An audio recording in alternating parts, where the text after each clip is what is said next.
Karibu katika channel ya Makota JR. Leo nataka nikuonyeshe au nikufafanulie maana ya option moja kwenye kubeti. Unajua kwenye kubeti bwana, kuna mwingine inawezekana anafeli kutokana na kile anachokibetia, hajui ile option ina maana gani. Ila kuna mwingine anabeti, anachokibeti anajua, sema ndio hivyo tu, ni matokeo ya kimchezo.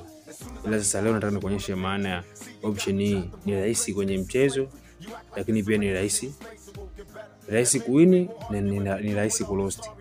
Ila naweza nikasema rahisi kuwini kutokana na maelezo ambayo naenda kukupatia. Utapata jibu wewe mwenyewe jinsi gani ilivyo. Labda tunachagua mechi hii hapa ya mfano Nottingham Forest na Manchester City.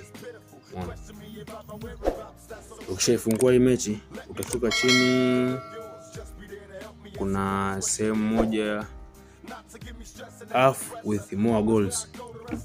Hii sehemu hapa nataka nikutolee maelezo kuhusiana na hii option. Ni rahisi sana, ukielewa ni rahisi sana kuibetia. Hii option inamaanisha hivi: ukichagua hapa first half, maana ya neno half with more goals ina maana unaambiwa ni magoli mengi kipindi gani, yaani magoli katika vipindi. Sasa wewe ukichagua hapa first half, na maana unachagua magoli mengi kwenye hii mechi ya Nottingham Forest pamoja na Man City. Magoli mengi yapatikane kwenye kipindi cha kwanza tu. Ina maana kipindi cha kwanza likipatikana goli moja kwa yote yule, Nottingham akishinda 1-0 au Manchester City akishinda 1-0, ina maana wewe unachoomba kipindi cha pili lisipatikane goli hata moja. Ndio maana ya hiyo option kwenye sehemu ya first half, na ndio maana kuna odds 3. Kwa ukichagua hapo wewe first half, ina maana unaomba kipindi cha kwanza yapatikane magoli zaidi ya 1, zaidi ya 0. Ikipatikana goli 2, ina maana kipindi cha pili yasipatikane magoli 2. Cha kwanza kitoa goli 2, cha pili unachoomba lisipatikane goli, ama kama kupatikana lipatikane goli 1 tu, hapo utakuwa umewin.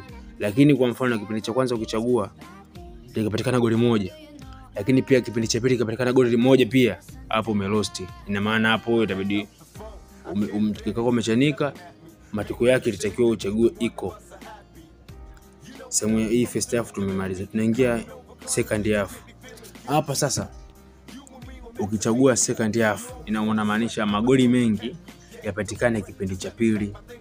Kwa mfano kipindi cha kwanza, hii mechi ya Nottingham Forest na Man City, ikitokea limepatikana goli 1 kipindi cha kwanza, wewe kipindi cha pili unaomba zipatikane goli 2, ili jumla ziwe 3.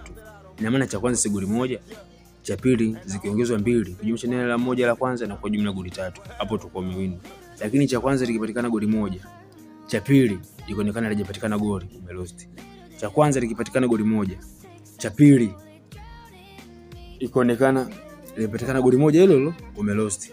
Kwa hiyo hapo utakachoomba wewe, kama cha kwanza limetoka goli 1, cha pili lipatikane goli, yapatikane magoli zaidi ya 1, wewe ndio utakuwa umewin. Kwa mfano kipindi cha kwanza kitoa goli 1, kipindi cha pili inabidi isipatikane goli 2, 3, 4, 5 na kuendelea. Hapo utakuwa tayari umeshawini. Tunaama hapo, tunakuja hii sehemu ya 3 ambayo imeandikwa iko. Hii maana yake ni sawa.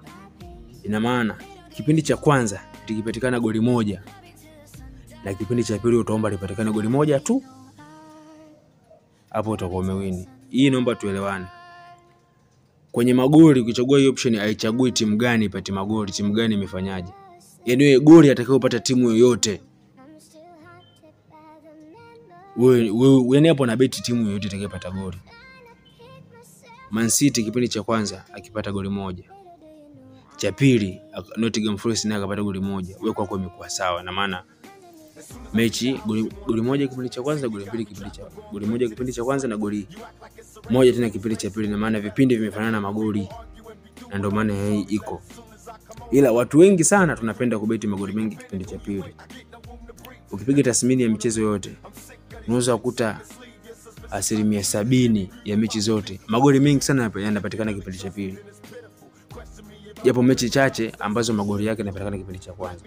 Na maana unakuta hii first half ina odds 3, Kwa hiyo mara chache na kwa magoli mengi kupatikana kipindi cha kwanza ni mara chache. Ndio maana kutoa dis 3. Lakini pia mara chache kukuta magoli ya kipindi cha kwanza na cha pili yanafanana ni mara chache. Ila mara nyingi sana magoli mengi yanapatikana kipindi cha pili. Hapo naomba tuelewane. Kuna watu ambao wameweka lugha ya Kiswahili kwenye akaunti zao za BetPawa. Nataka nikuonyeshe kwenye upande wa lugha ya Kiswahili hiyo option jinsi inavyoandikwa. Lakini nakuomba usisahau kusubscribe ili tuweze kuwa pamoja pale kila nitakapokuwa naweka video mpya, ili uwe wa kwanza kupata taarifa na uweze kuangalia video hiyo, uweze kujifunza vitu tofauti tofauti. Ukiweka katika lugha ya Kiswahili inakuja kwa maandishi kama haya. Kipindi chenye magoli mengi. Na maana kipindi cha kwanza ndio kiona magoli mengi, ama kipindi cha pili ndio kiona magoli mengi, ama sawa. Kwa hiyo ukiweka Kiswahili inakuja maelezo kama haya. Utachagua mwenyewe kipindi cha kwanza ama cha pili ama sawa. Ila wengi tunapenda kuchagua kipindi cha pili ndicho ambacho kinakuwa na magoli mengi. Asante. Naomba nikushukuru kwa muda wako kwa kuweza kuview video hii, lakini pia usisahau kusubscribe hapo ili tuendelee kuwa pamoja katika video zijazo. Asante sana.